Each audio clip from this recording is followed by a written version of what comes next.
Káàbọ̀ sórí ètò wa Business Half Hour lórí Oba Ela TV. Lórí Business Half Hour lénìí, ó ní àwọn ilé-iṣẹ́ kan tó jẹ́ pé a máa sọ̀rọ̀ nípa ẹ̀. Àwọn ilé-iṣẹ́ tó jẹ́ pé yes, àwọn èèyàn mọ iṣẹ́ ọwọ́ wọn, nǹkan tó ń ṣe àti gbogbo nǹkan tí wọ́n ń ṣe fún àwọn èèyàn. Èmi nìkan kọ́ ló wà níbí o, lénìí o, èmi nìkan kọ́ o. Mo ní àwọn àlejò pàtàkì méjì tó máa dá sí ọ̀rọ̀ ilé ni, tó máa sọ nípa ilé-iṣẹ́ tá fẹ́ sọ̀rọ̀ ní ipa ilé ni. Lọ́wọ́ ọ̀tún mi, Mrs. Saromi Temitayo. Ẹ káàbọ̀ sórí ètò wa lénìí. Ẹ ṣé àtọ́. Lọ́wọ́ òsì mi, ẹ máa mojú wọn. Actress ni wọ́n, evangelist ni wọ́n, akọrin ni wọ́n, and mother náà ni wọ́n. Ẹ káàbọ̀ sórí ètò wa lénìí. Ẹ káàsán atọ́kùn. A sọ pé àkọ́ orúkọ wọn àbí? Orúkọ wọn ni Princess Yinka Fọlọ́runṣọ́. Ẹ káàbọ̀ once again. Lénìí a fẹ́ sọ̀rọ̀ nípa ilé-iṣẹ́ kan tí wọ́n pè ní Oba Ela Trado Medical Healing Limited. Mo fẹ́ béèrè lọ́wọ́ yín, ǹjẹ́ kí lẹ mọ̀ nípa ilé-iṣẹ́ yẹn náà? Jẹ́ kọ́kọ́ béèrè lọ́wọ́ yín, Mrs. Saromi. Ìṣòlótù ilé-iṣẹ́ Oba Ela Trado Medical Healing Limited. Ó jẹ́ ilé-iṣẹ́ tó ti wà tipẹ́tipẹ́. Tí mo dẹ̀ lè sọ nípa wọn. Tí mo lè sọ nípa olùdásílẹ̀ ilé-iṣẹ́ yẹn. Tí mo lè sọ nípa lára iṣẹ́ tí wọ́n ń ṣe. Bẹ́ẹ̀. Ẹ̀yin kọ́ ìyá wa. Ẹ ṣé atọ́kùn. Ohun tí mo mọ̀ nípa Oba Ela Trado Medical Healing Limited ni pé Oba Ela jẹ́ ẹni tó mọ̀ nípa ewé àti egbò. Èyí tó kújú wọn dáadáa. Bí ká sọ̀rọ̀ nípa àwọn nǹkan kan, bóyá kéèyàn ń fi ewé àti egbò fi ṣe ìwòsàn fún àwọn ènìyàn àbí kí àwọn aláboyún nípa bíbí wẹ́rẹ́.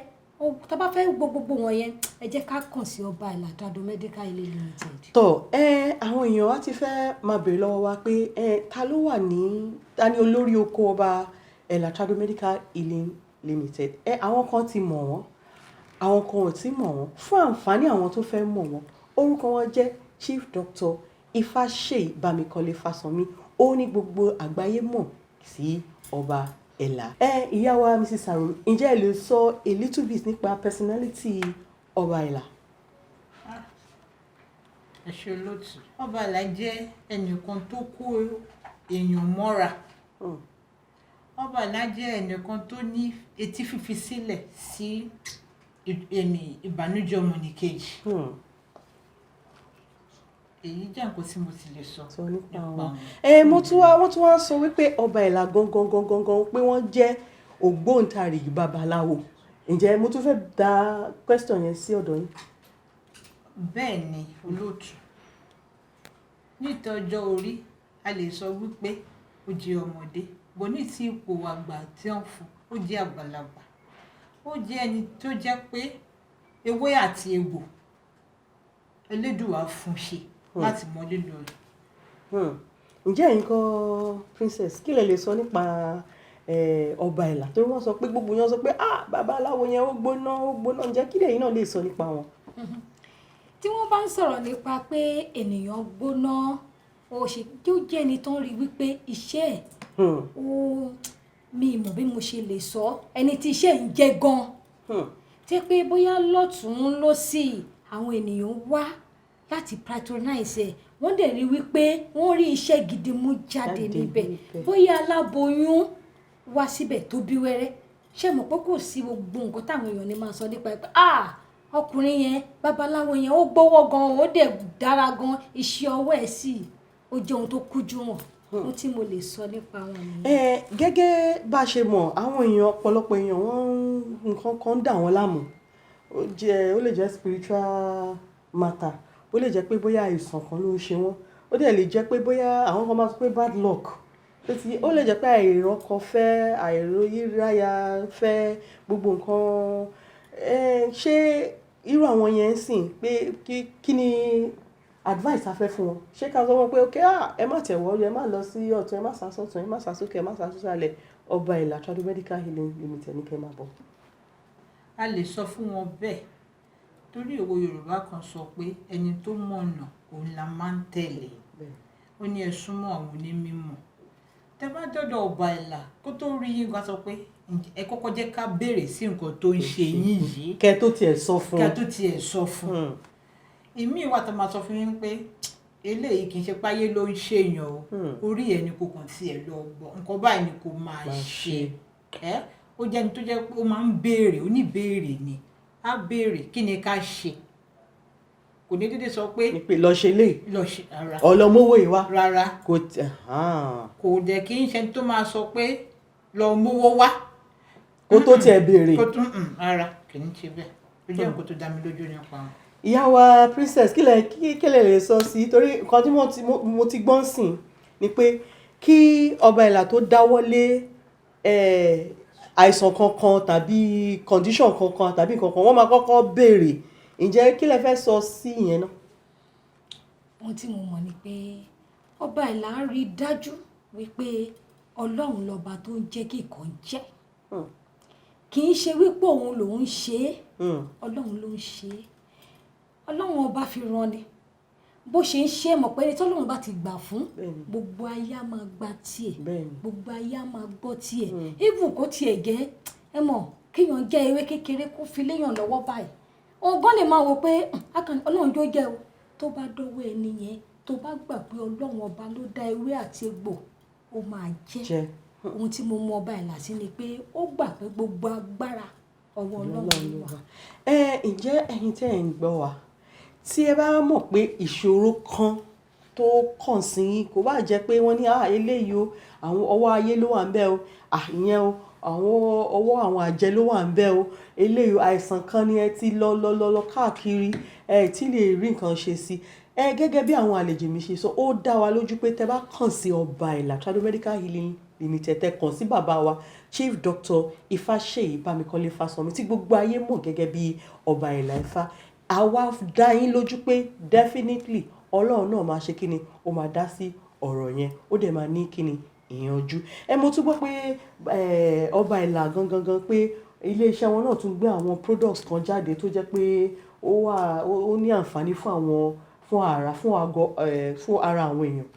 Bẹ́ẹ̀ ni olóòtú ilé-iṣẹ́ wọn ń ṣe ẹ jẹ́ kí n mọ bí eléyìí ó ń ṣe Jagunlabi Peters. Bẹ́ẹ̀ ni agbọ́npa Jagunlabi.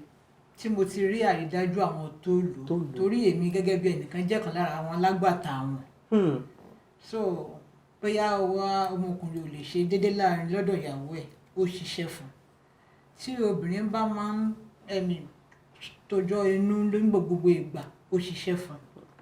Tí obìnrin bá lóyún ìju kí hospital operation kan ní solution a ní nǹkan tó lè lò tí àwọn ìyá wa láyé àtijọ́ máa ń lò ó wà lọ́wọ́ bàbá wa. Bẹ́ẹ̀ ni táwọn èèyàn dẹ̀ ń lò tán dẹ̀ ń jẹ́rìí sí i.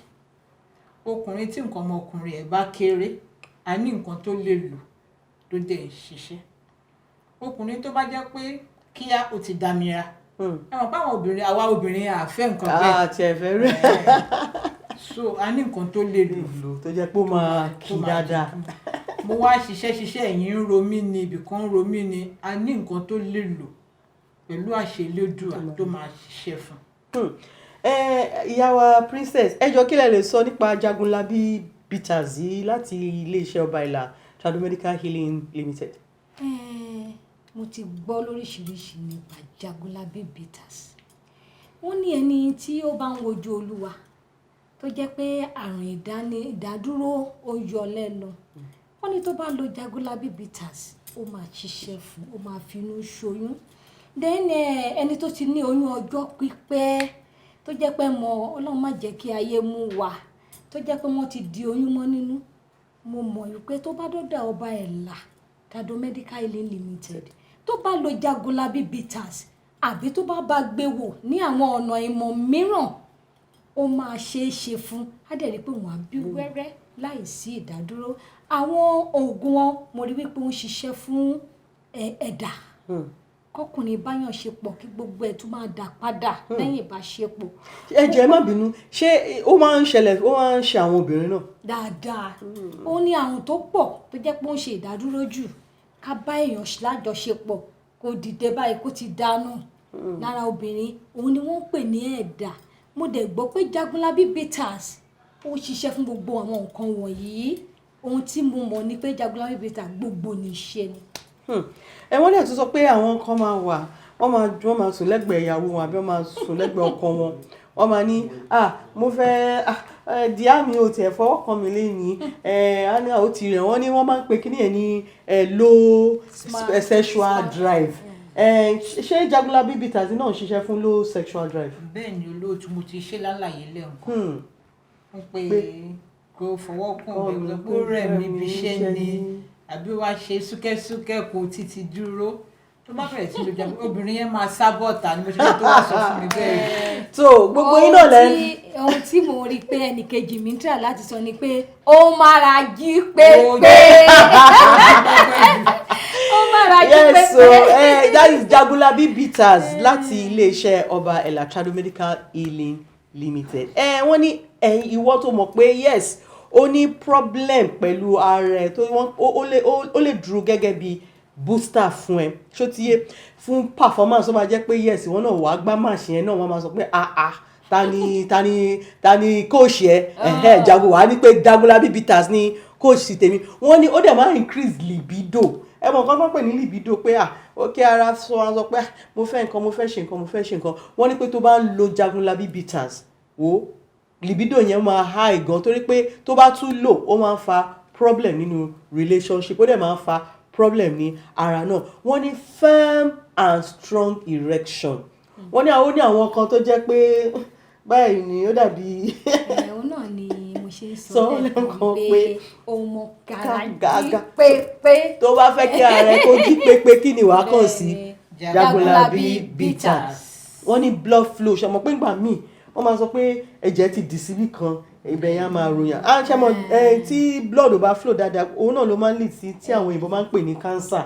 So tó wá mọ̀ pé ibi ìrora pé blood ò kì í flow dáadáa wò kò sí nǹkan tí méjì tó nídò kó lọ get kí ni Jagunlabi Bitters. Ó tún cure premature ejaculation gẹ́gẹ́ bí àwọn tó àwọn ti sọ tí àwọn ìyá wa ti sọ pé àfọ àwọn ọkùnrin tí ó jẹ́ pé kán tó rí obìnrin kán tó tiẹ̀ fọwọ́ kan obìnrin báyìí ó ti parí síbẹ̀ tó bá mọ̀ pé ìyẹn ni problem ẹ̀ wo má sá síbi kankan má wá nǹkan míì ṣáà máa sáré bọ̀ kó pe nọ́mbà tó wà ní orí screen wàá rí nọ́mbà yẹn kó tètè sọ pé ìwọ náà nídìí Jagunlabi Bitters. Low sperm count èmi ní low sperm count o èmi ní waist pain anything tó jẹ mọ́ pé àjọṣepọ̀ ọkùnrin àti obìnrin ẹ ṣáà kàn sí Jagunlabi Bitters. Àwọn èèyàn wọn máa bèèrè pé Jagunlabi Bitters tẹ́ ń sọ láàárọ̀ tẹ́ ń sọ lọ́sàn tẹ́ ń sọ lówó tẹ́ ń polówó ẹ̀ báwo la ṣe máa lò kò dẹ̀ wá lé o. Tó bá fẹ́ lo Jagunlabi Bitters wọ́n ní kó lo short kan ní àárọ̀ kó tó wá lo short kan ní alẹ́. Ká tó lọ mo tún fẹ́ bèèrè nǹkan nípa Oba Ela ṣó ti yé àwọn èèyàn máa ń wá sọ́dọ̀ Oba Ela tó máa padà wọ́n máa tún wá dúpẹ́ pé in short kíní nǹkan tẹ́ ṣe fún mi ó make sense gan. Mo fẹ́ bèèrè ṣé Oba Ela ṣé wọ́n ní branch ní Ìbàdàn 31 ni. Bẹ́ẹ̀ ni èmi jẹ́ kan lára àwọn alágbàtà wọn.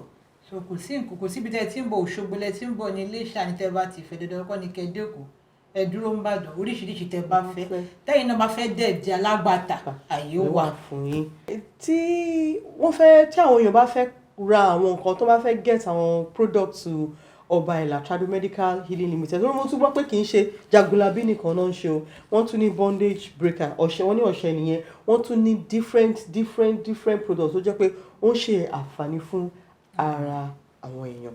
Ṣé báwo táwọn èèyàn bá fẹ́ gẹ̀tẹ̀ ní Ìbàdàn ibi tí ẹ wà báwo ni èèyàn ṣe máa gẹ̀tẹ̀ báwo ni níbo náà ti máa lè gẹ̀tẹ̀ àwọn products tí tàǹpọ̀ lówó ẹ̀ sí. ẹ ṣe lóòtú tó máa ti fẹ́ rí gbogbo products yìí mo ní gẹ́gẹ́ bí mo ṣe sọ lákòó ṣáájú wípé mo wà lára ọ̀kan gbòógì nínú àwọn alágbàtà wọn máa fi nọ́mbà mi sórí afẹ́fẹ́ ìbáṣà àwọn tó bá fẹ́ kó tàbí ìwọ náà fẹ́ di alágbàtà lóṣogbo ni o nìbàdàn ni o torí ibi tí Oba Ela Trado Medical gangan wà Èkó náà fi ìkàlẹ̀ sí ṣùgbọ́n torí àwọn tó bá ń bọ̀ láti ibi tó jìn tó wà pé ibẹ̀ yẹn nọ̀ọ̀sẹ̀ àwa pín kiri so tẹ́yìn náà máa fẹ́ jalágbàtà àbí ẹ nídìí ẹ fẹ́ ra fún ìbádọ́ ara ṣe yín. náà á fi ẹ̀rọ ìbánisọ̀rọ̀ wa sórí afẹ́fẹ́ ẹ lè pè.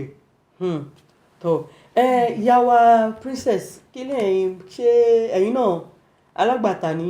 alágbàtà ni mo jẹ́ ní tòótọ́ ṣe rí ní gbogbo agbègbè ibi tí mò ń gbé pátá even nígbà àwọn ìgbèríko wọ́n ń ra ọjà yìí wọ́n ń dùn ni wọ́n ń dùn tí mo dẹ̀ rí wípé ajẹ́bí ìdán ni.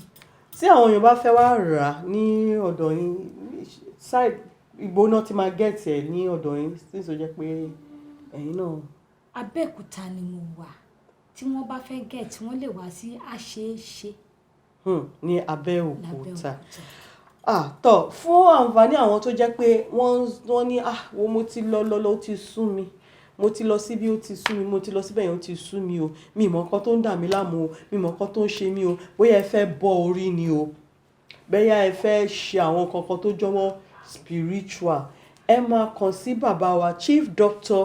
Ifáṣèyí Bámikọ́lé Fásánmi lórí ẹ̀rọ ìbánisọ̀rọ̀ yìí 08138475132 ẹ jẹ́ n tún pè fún yín 08138475132 tẹ́ bá ti pe nọ́mbà yẹn bàbá gangan lẹ máa bá wọn sọ̀rọ̀ ẹ fẹ́ bọ́ orí ni o ẹ fẹ́ mọ̀ nípa ara yín o ẹ fẹ́ ṣe ìkọsẹ̀jáyé ni o kò sí nǹkan tẹ́ fẹ́ mọ̀ nípa ara yín àbí fámìlì àbí iṣẹ́ yín àbí tàwọn ọmọ yín tí tẹbí tará tẹ́ bá fẹ́ mọ̀ nípa ẹ̀ ọ̀ tẹ́ bá fẹ́ mọ̀ pé any problem kan ẹ fẹ́ mọ̀ bí tí problem yẹn ti ń bọ̀ ẹ jọ̀ọ́ ẹ kàn sí bàbá wa mo guarantee pé solution máa dé sí yín á gbọ́dọ̀ sọ̀rọ̀ jù torí àkókò a máa tún pàdé yín ní next week tá a máa sọ̀rọ̀ nípa ilé iṣẹ́ kan náà ó dàbọ̀ èmi ọmọ yín lórí adó ẹ̀ tí gbogbo ayé mọ̀ sí yèyé láti ọ̀dọ̀ ìyáàfin Sàrùmí Tèmítáyọ̀. orúkọ tèmi ni Princess Yinka Fọlọ́runṣọ́ ó dìgbà kan náà. olóyè yìí.